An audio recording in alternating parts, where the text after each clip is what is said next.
Election होता है तो सारे लोग वोट मांगने आते हैं, पैर तक गिर जाते हैं, पर इलेक्शन के बाद कोई नहीं आता यहाँ पे। एक साल से गंदगी, इतनी गंदगी है, मैं आपको क्या बताऊं कि कोई अगर मेहमान आता है ना एकदम बोलता है गंदे चौल में रहते हो। बहुत थर्ड क्लास चौल है आप लोग की।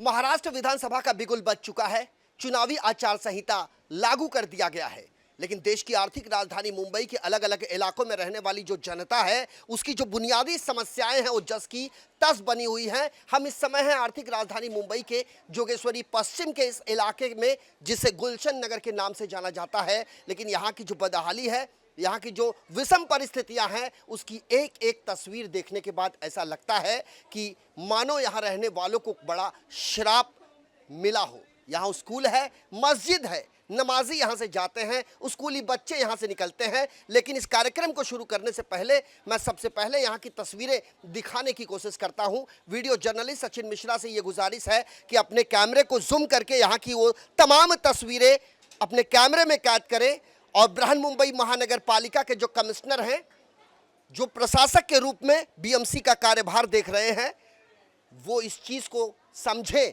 और गंभीरता दिखाएं। चूंकि के पश्चिम महानगर पालिका के अंतर्गत आने वाले इस इलाके को वार्ड 62 के नाम से जाना जाता है। यहाँ पर राजू श्रीपाद पेडनेकर यहाँ के नगर सेवक रह चुके हैं और जिस इलाके में हम खड़े हैं ये वर्सोवा विधानसभा क्षेत्र के अंतर्गत आने वाला इलाका गुलशन नगर है, जहाँ से भारतीय जनता पार्टी की भारती लवेकर यहाँ के विधायक हैं यहाँ से। और साथ साथ बात करें तो मुंबई उत्तर पश्चिम संसदीय क्षेत्र का ये इलाका है, जहाँ से इस समय रविंद्र वाइकर साहब बतौर सांसद चुने गए हैं। लेकिन चाहे सांसद हो, चाहे विधायक हो, चाहे यहाँ के नगर सेवक हो, कोई भी जनप्रतिनिधियों को मानो ऐसा लगता है कि यहाँ के लोगों से कोई सरोकार नहीं रह गया है।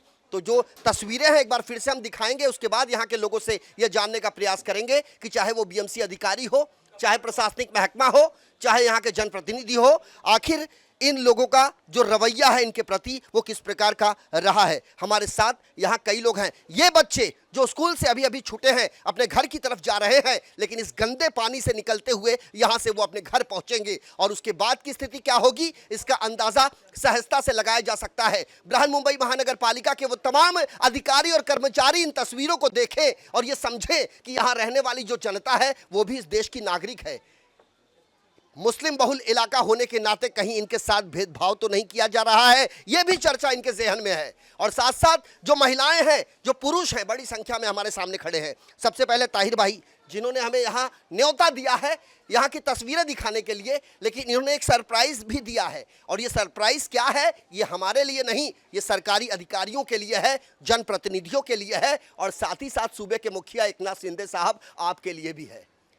ताहिर भाई, सबसे पहले आप ये बताइए कि ये परिस्थिति कब से निर्माण हुई है? ये 1 साल हो गया। आपने कोई पत्राचार किया? मैंने 100 कंप्लेंट दिया।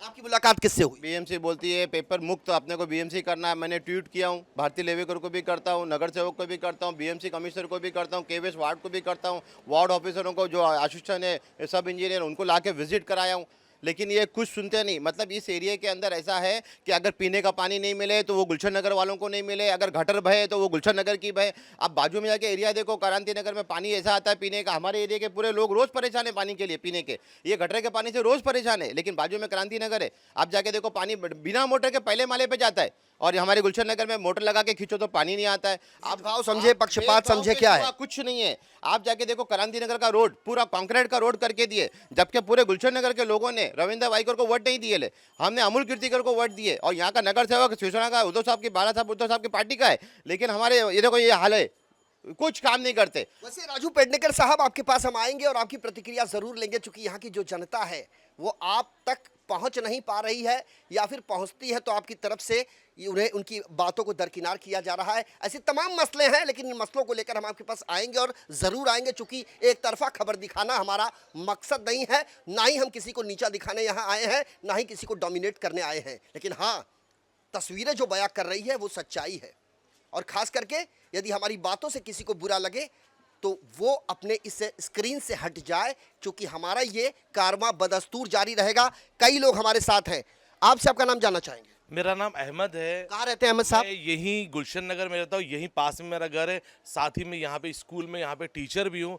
हम लोग लगातार यहाँ पे रह रहे हैं। आप और स्कूल य- शिक्षक हैं साहब। जी, बिल्कुल। आप मुझे एक बात बताइए, आपके घर से स्कूल के दरमियान का ये मंजर दिख रहा है, यहाँ से बच्चे जा रहे हैं, ये बच्चे इसी गंदे पानी से निकल कर आपके स्कूल में जाते हैं।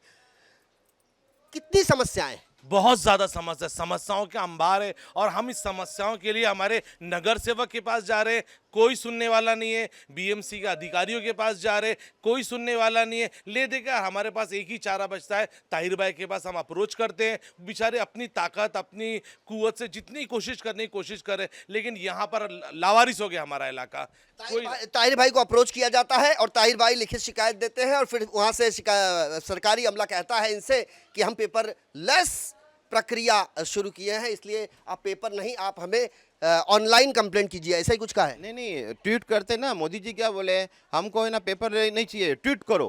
ट्वीट करते हैं हम, लेकिन ट्वीट करने से कोई काम नहीं होता है, कोई सुनता नहीं है। और मैं तो बोलता शिंदे साहब को भी ट्वीट करता हूँ, तो शिंदे साहब देखे ना कि हमारे को ट्वीट कौन सा आया, वो काम हुआ है क्या नहीं हुआ है। अभी आचार संहिता लगा 2 दिन नहीं हुआ, साहब लोग बोलते आचार संहिता लग गया, तो मैं तो 1 साल से बोल रहा हूँ ये काम करने के लिए, तो क्यों नहीं किए तुम 1 साल से। हमारी इस ये वार्ड के लिए ना हमारे लिए फंड है, ना हमको पीने का पानी अच्छा है, ना हमको यहाँ पे गटर अच्छी है, ना हमको यहाँ का रोड अच्छा है। हमारे लिए यहाँ पे कुछ अच्छा नहीं है। क्रांति नगर वालों ने वोट नहीं दिए अमूल कीर्तिकर को, आनंद नगर वालों ने वोट नहीं दिए अमूल कीर्तिकर को, लेकिन हम लोग ने वोट पेट भर के दिए।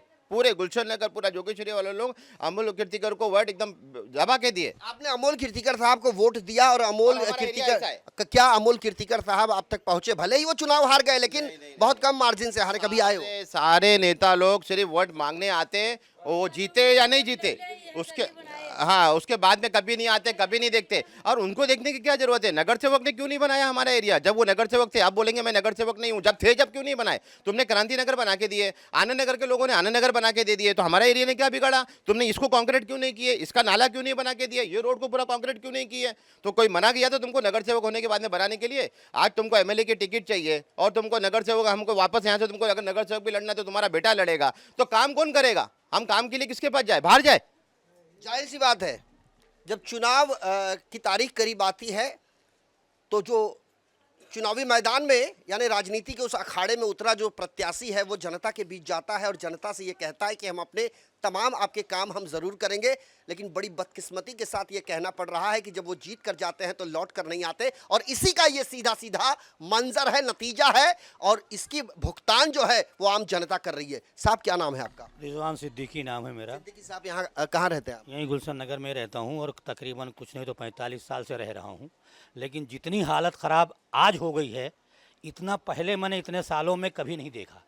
और ख़ास करके ये इसको देखने के बाद जो मंजर यहाँ का है, कुछ बोलने की ज़रूरत नहीं है।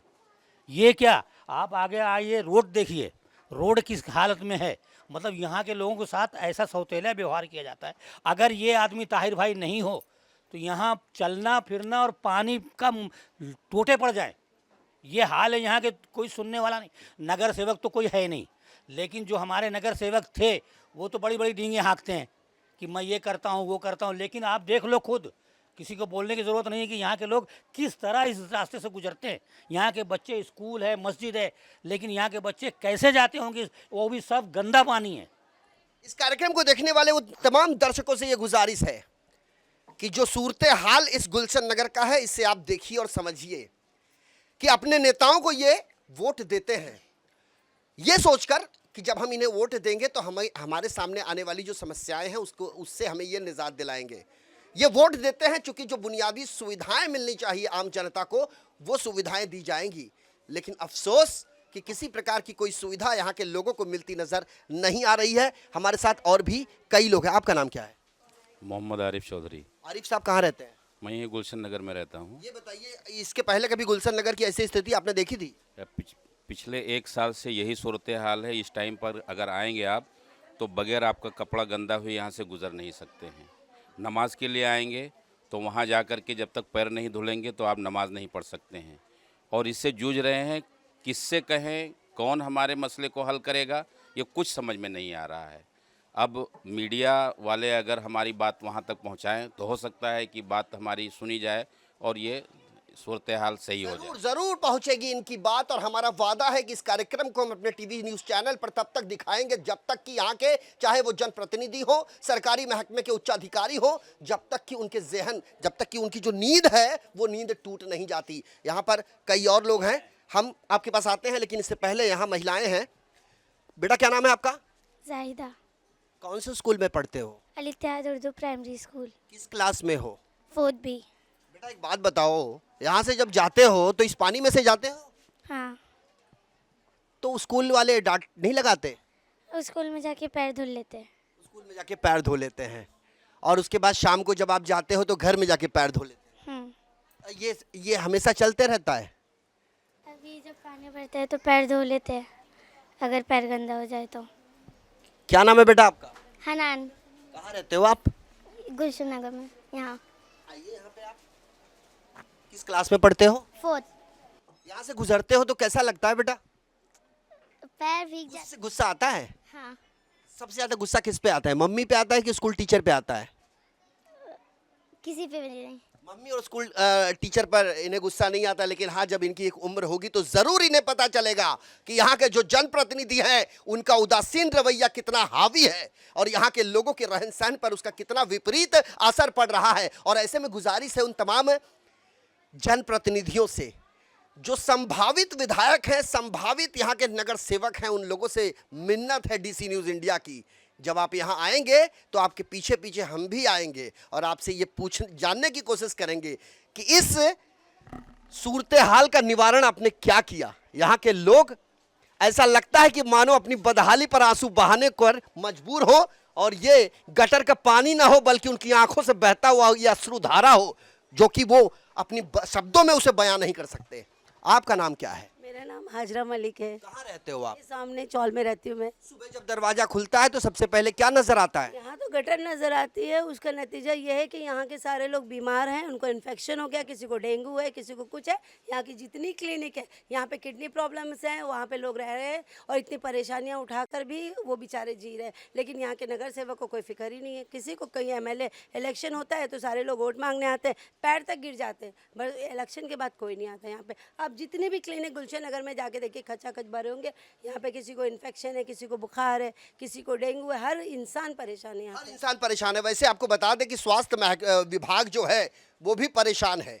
सरकारी अस्पतालों में डेंगू से पीड़ित मरीजों की एक लंबी फहरिस्त है। अस्पताल के जो बेड हैं वो पटे पड़े हैं, और वहाँ पर लोगों को सही तरीके से दवाइयाँ नहीं मिल पा रही है, और मरीजों की संख्या इसके उलट बढ़ती जा रही है, जिसका सबसे बड़ा कारण ये गंदा पानी है, और इससे पनपने वाले वो मच्छर जिन मच्छरों के बीच में रहने को मजबूर है इस गुलशन नगर की जनता। बहन क्या नाम है आपका? नसरीन।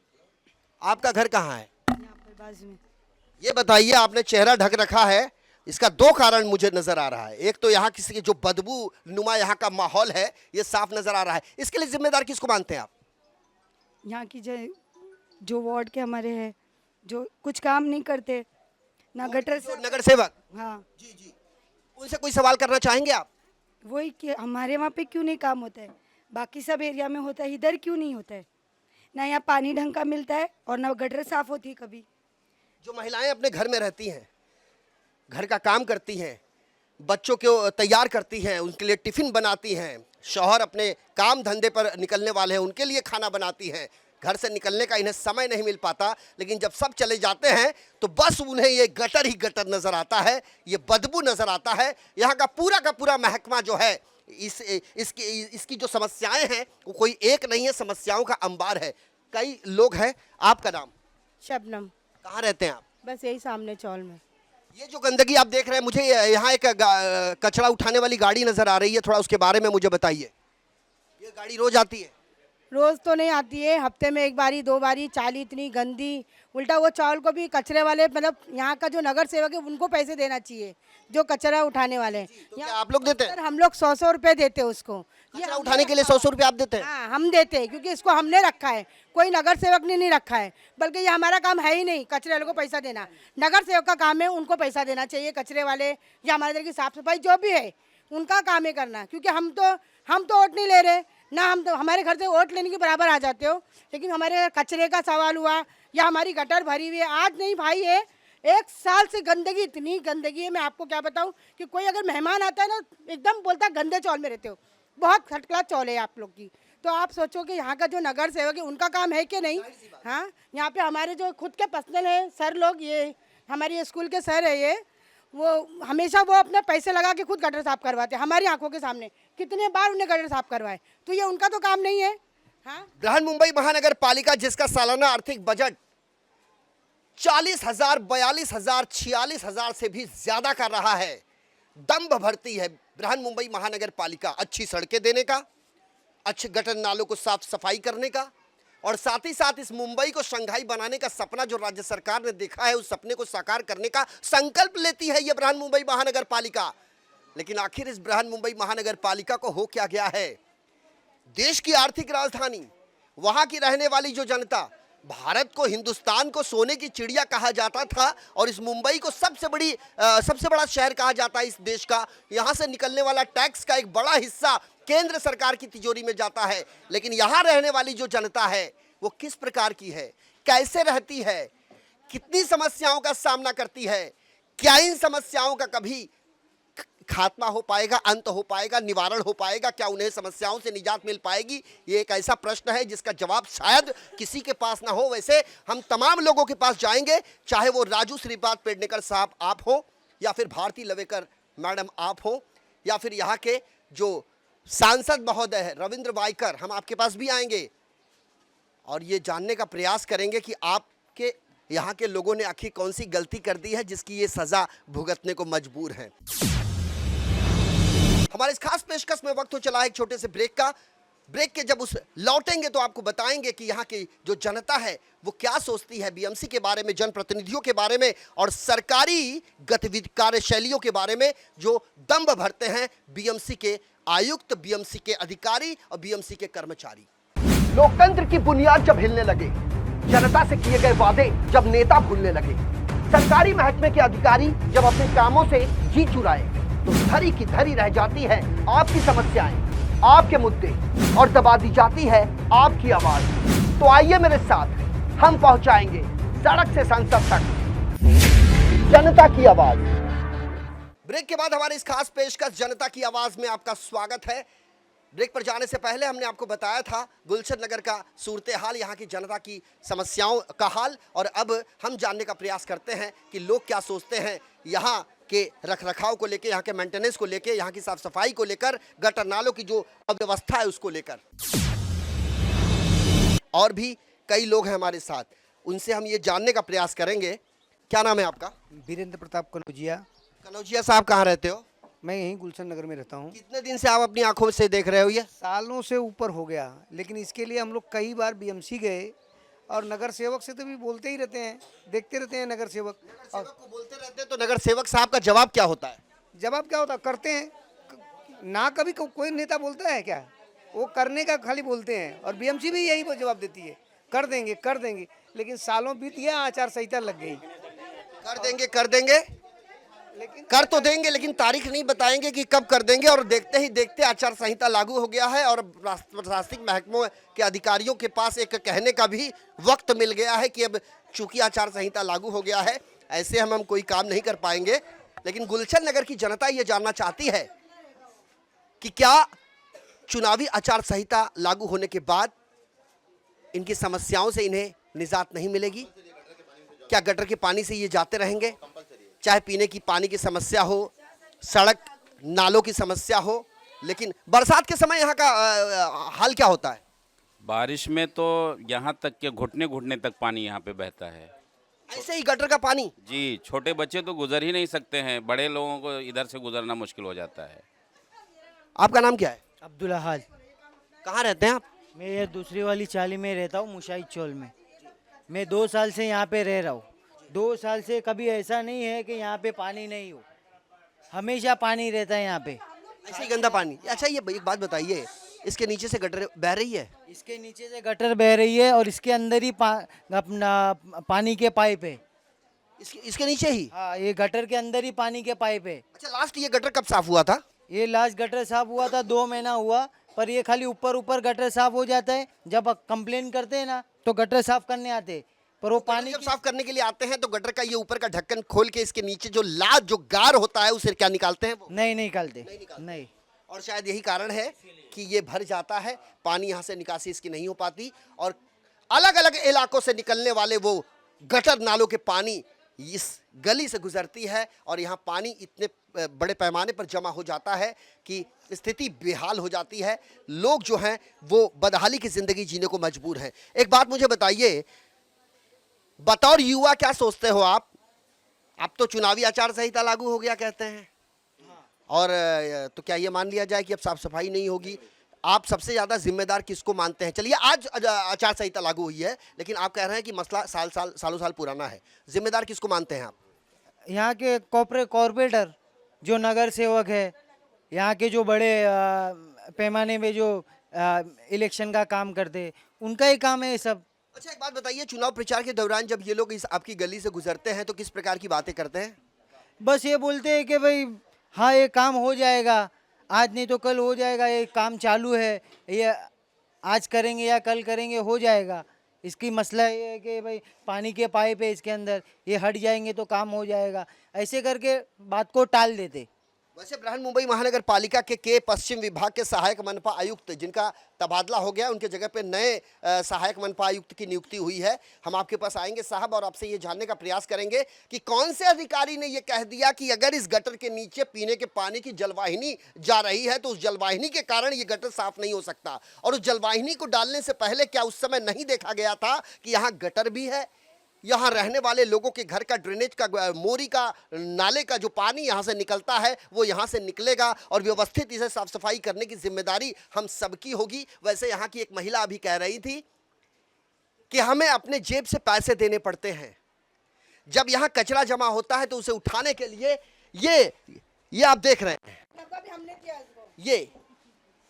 वैसे मुंबई महानगर पालिका के मातहत आने वाले वो तमाम जितने वार्ड हैं, चाहे वो 227 वार्ड हो या परसिमन के बाद वार्डों की संख्या बढ़ गई हो, हर इलाके में कचरे उठाने की गाड़ी आती है, हर इलाके में साफ सफाई के लिए कर्मचारियों की नियुक्ति की गई है, हर इलाके में इस तरह के डब्बे देखने को मिलते हैं। लेकिन यहाँ के जो डब्बे दिख रहे हैं ये इन्होंने अपने खर्चे से मंगवाए हैं। यहाँ कोई भी सरकारी कर्मचारी यहाँ साफ सफाई करने नहीं आता। ये बड़े दुर्भाग्य की बात है। इसे आखिर हम बड़ा भ्रष्टाचार कहें, लापरवाही कहें, पक्षपात कहें, भेदभाव कहें, ऐसे कई चीजें हैं जो शंकास्पद हैं और इस शंका का समाधान करने के लिए उन लोगों को यहां आना होगा जो लोग इच्छा रखते हैं चुनावी लड़ाई लड़ने की। वैसे एक बार फिर हम दिखाने का प्रयास करेंगे, ये यहाँ से हर उस दरवाजे के सामने गटर का पानी जमा हुआ है। हर घर में बच्चे हैं, हर घर में महिलाएं हैं, हर घर में बुजुर्ग हैं। ऐसे में वो लोग जब यहाँ से निकलते होंगे तो किस प्रकार निकलते होंगे, ये इसका अंदाज़ा आसानी से लगाया जा सकता है। एक बात आपसे जानना चाहेंगे, फाइनली अगर इस प्रॉब्लम का समाधान नहीं होता है तो ऐसे में आप लोग क्या करेंगे? अब रास्ता तो एक ही बचता है हमारे पास कि ये जो अभी इलेक्शन होने वाला है इसका बाइकाट करें। कम से कम बाइकाट करने से लोगों को पता चलेगा कि वजह क्या है बाइकाट करने की। हमारे पास आते हैं, हर कोई आता है, चाहे कारपोरेटर हो चाहे एमएलए एमपी, वोट लेने के टाइम जब आता है तो उसकी बातें सुनो और बाद में फिर वो हमारी नहीं सुनता। तो उसका यही रास्ता है कि वोट के बाइकाट करें। मैं यहाँ के तमाम लोगों से अपील करूँगा कि अगर ये काम जल्दी नहीं होता है तो सब लोग वोटिंग का बाइकाट करें। यही एक वैसे पत्रकार प्रेस कॉन्फ्रेंस करते समय चुनाव आयोग साहब ने अलग अलग अंदाज में अलग अलग बातें रखी थी मीडिया संस्थान के सामने, और उनका ये कहना था कि हमारा मकसद है शांतिपूर्ण मतदान कराने का। तो मतदान तो शांतिपूर्ण होना चाहिए, लेकिन जो मतदाता हैं, जो मत देने के लिए अपने घरों से बड़ी संख्या में निकलते हैं, क्या उन्हें उनकी समस्याओं से निजात नहीं मिलनी चाहिए? क्या उनकी समस्याएं नहीं खत्म होनी चाहिए? और खास करके जब से नगर सेवक का चुनाव हुआ, मेरे ख्याल से 2017 में नगर सेवक का चुनाव हुआ था और तब से 2 साल से ज़्यादा हो गया नगर सेवक का चुनाव नहीं हुआ। क्यों नहीं हुआ ये तो समझ में नहीं आ रहा है कि शायद केस पेंडिंग चल रहा है। मसला जो भी हो, लेकिन प्रशासक की नियुक्ति हुई है और प्रशासक के तौर पर बृहन मुंबई महानगर पालिका के कमिश्नर मेरे ख्याल से भूषण गगरानी साहब कमिश्नर हैं। नगर सेवक अगर नहीं भी है तो बीएमसी कर सकती ना। नगर सेवक खुद थोड़ी करता है, बीएमसी करती ना। तो हम तो बीएमसी को ही बोल रहे हैं। अभी अगर आप बोलोगे कि आपने लिखित में पेपर वर्क कुछ किए तो ये तो मोदी जी का डिजिटल इंडिया है, तो वो ट्वीट क्यों बनाए? कपिल शर्मा ने कोई पेपर वर्क थोड़ी किया था कि मेरा इतना टैक्स है उतना टैक्स है। कपिल शर्मा ने एक ट्वीट किया था, लेकिन उसके लिए तो पूरी चाली तोड़ दी, पूरा बंगले तोड़ दिए आजू बाजू के, तो ट्वीट पे टूटा था। तो मैं भी तो ट्वीट कर रहा हूँ गड्ढा बनाने के लिए, मैं भी तो ट्वीट कर रहा हूँ गड्ढा बनाने के लिए। तो ये पेंडेकर हो, नगर सेवक हो या एमएलए, वो काम नहीं करेगी, बीएमसी करेगी। वो भी बीएमसी से करवाएंगे ना उन लोग भी। तो हम भी तो बीएमसी को बोल रहे करने के लिए, तो बीएमसी करती नहीं हमारे काम। लेकिन बाजू में पूरा एरिया अच्छा बना के दिए, तुम आनंदनगर पूरा अच्छा बना के देते हो, लेकिन हमारे एरिया ने क्या बिगाड़ा है? हमने गुलशन नगर में कम से कम आबादी जो है वो ज्यादा से मतलब रहवासियों की संख्या कितनी होगी? ज़्यादा है, बहुत ज़्यादा है। और ये समस्या सबके सामने है। सबके सामने है। और आपने कहा इलेक्शन अगर ये प्रॉब्लम सॉर्ट आउट नहीं हुआ तो हम बाइकआउट करें। हाँ, बाइकआउट करने का वही रास्ता बचता ही है। सारे लोग का यही कहने का भाई, मैं कहता हूँ नगर सेवक ना हो, एमएलए ना हो, एमपी ना हो, तो क्या इसकी सफाई नहीं होगी? ये काम तो बीएमसी का है, करना उन्हीं को है, चाहे रहे कोई ना रहे। तो वो क्यों नहीं सुनते? मेरा सुनिए, हम लोग कई बार जा चुके वार्ड में, और वो वादा करते हैं, सिर्फ आता कोई नहीं है। खास तौर पे अभी जब ये देवेंद्र फडणवीस जी की सरकार थी तब भी बीएमसी सुनती थी, काम करती थी, मेरा काम करके दी है। जब उद्धव साहब की सरकार थी तब भी बराबर काम होता था। ये काम सिर्फ अभी दोहरा रवैया हो रहा है अब ये सरकार आने के बाद। यहाँ पर हम सब पानी के पैसे पे करते हैं, ऐसा नहीं कि ना इलीगल पानी का कनेक्शन है, उसके बावजूद भी हमको पानी पीने का भी ऐसा दिया जा रहा है, ऐसा लग रहा है हमको एहसान किया जा रहा है। और साफ सफाई का मसला, पिछले दफ़ा जो गटर साफ हुई थी, हम सब लोगों ने मिलकर अपना पैसा लगाकर इस गटर को उसके बाद कंप्लेन होने पर 2 आदमी आते हैं। आप मेरे को बताइए, 2 आदमी में एक ढाबा उठाएगा और एक सिर्फ लाली पाउडर करके चले जाता है, कोई साफ सफाई नहीं। यहाँ पर हम सब यहाँ पर इलेक्शन का बहिष्कार करने वाले हैं। इलेक्शन का बहिष्कार करने की बात कर रहे हैं। और देखिए एक सीनियर सिटीजन जो अस्वस्थ हैं, लेकिन किस तरीके से यहां से गुजर रहे हैं। अगर जरा सा अल्ली से बे हो जाए तो ये गिर सकते हैं, इनके पैर में मोच आ सकती है, चोट आ सकती है, लेकिन उसकी जवाबदेही तय करने वाला कोई नहीं है। वैसे हम आपको बता दें, बृहन मुंबई महानगर पालिका का एक स्लोगन है, स्वच्छ मुंबई सुंदर मुंबई। लेकिन स्वच्छ मुंबई और सुंदर मुंबई के उस नारे को मुंह चिढ़ाता यह नजारा है जो गुलशन नगर का है। और नारों के अंदर यानी जो भी काम होगा वो कागजों पर ही सीमित रह जाएगा। और दूसरी बात, जी मुझे ये रोड बीएमसी ने 5 साल पहले बना के दी है, पूरा डामर का। और जब भी मुझे नहीं बना के दे रही थी, लेकिन मैंने पीछे पड़ के बना के लिया कमरेडे डाल के। और अब बीएमसी के पास वापस जब जा रहा हूँ ये रोड बनाने के लिए, तो बीएमसी बोलती है वो बीएमसी का रोड ही नहीं है। तो अब मैंने जाके बीएमसी का फिर पेपर बताया कि तुम्हारे बीएमसी का पेपर मुझे आया है, रोड बना के दिए, रोड कंप्लीट हो गया बोल के मुझे लेटर आया है। ये मैंने दिखाने के बाद में अब उन लोग वापस बोलते हैं दिसंबर के बाद बना के देंगे। ऐसा करके 2-2, 3-3 साल निकाल दिए रोड बनाने में। और इसके अंदर 2800-3200 जो बच्चे हैं अलीसैद स्कूल के, 2 मस्जिद है। कितने बच्चे हैं स्कूल में? 2800 से 3200 बच्चे हैं स्कूल के अंदर। वो यही रोड से और ये रोड से ये नाले में से जाते। 2800 से 3200 बच्चे इस नाले से होकर गुजरते हैं। हाँ, इस रोड से दोनों जगह से ही गुजरते हैं ये पूरे बच्चे। और इसके जिम्मेदार ये महानगर पालिका और हम भी ये जिम्मेदार, क्योंकि ये बच्चे जब कल बड़े होंगे ना, ये पूछेंगे कि क्या कोई अच्छा आदमी नहीं था क्या, रोड बनाने वाला, गटर बनाने वाला, नाला बनाने वाला। हम क्या गटर के पानी में से बच्चे जाते थे? हम इतनी गंदगी हमारी थी हमारे उस टाइम पे, तो कोई अच्छे लोग नहीं थे रोड बनाने वाले। ये हमारी जिम्मेदारी है रोड बना के देने की, गटर का पानी का काम करके देने की। लेकिन यहाँ का केवीएस वार्ड वाले कुछ सुनते नहीं है, कुछ काम नहीं करते। इनके ऊपर किसी का प्रेशर ऐसा लगता है कि हमारे एरिया का काम नहीं करे। इनके ऊपर प्रेशर है, यानी कई तरह के इल्जामात हैं। और हम ये जानने का प्रयास करेंगे उन तमाम प्रशासनिक महकमे के अधिकारियों से कि आखिर वजह क्या है कि आप समय रहते गुलशन नगर में पहुंच नहीं पा रहे हो और वहां की जनता के सामने जो समस्याएं हैं उन समस्याओं से उन्हें निजात नहीं दिला पा रहे हो। वैसे हमारा ये सफ़र बदस्तूर जारी रहेगा। और ये जो सूरत हाल है यहाँ के रहने वाली जो जनता है, देखिए एक बच्चा अपने स्कूल के लिए अपने घर से निकल कर आ रहा है और इस गटर के पानी में से साफ तौर पर देखा जा सकता है। ये लाइव तस्वीरें हैं मुंबई के जोगेश्वरी पश्चिम के गुलशन नगर इलाके की, जिसे देखने के बाद शर्म से किसी का भी सिर झुक जाए। लेकिन बड़े बदकिस्मती की बात यह है कि सरकारी जो महकमा है, ऐसा लगता है कि उसे यहाँ के रहवासियों से कोई सरोकार नहीं रह गया है। हमारे आज के इस सफ़र में मेरे साथ अभी के लिए इतना ही। कल हाजिर होंगे किसी अन्य इलाके की अन्य समस्या को लेकर। तब तक के लिए वीडियो जर्नलिस्ट सचिन मिश्रा के साथ मुझे आने संजय मिश्रा को दीजिए इजाज़त। नमस्कार।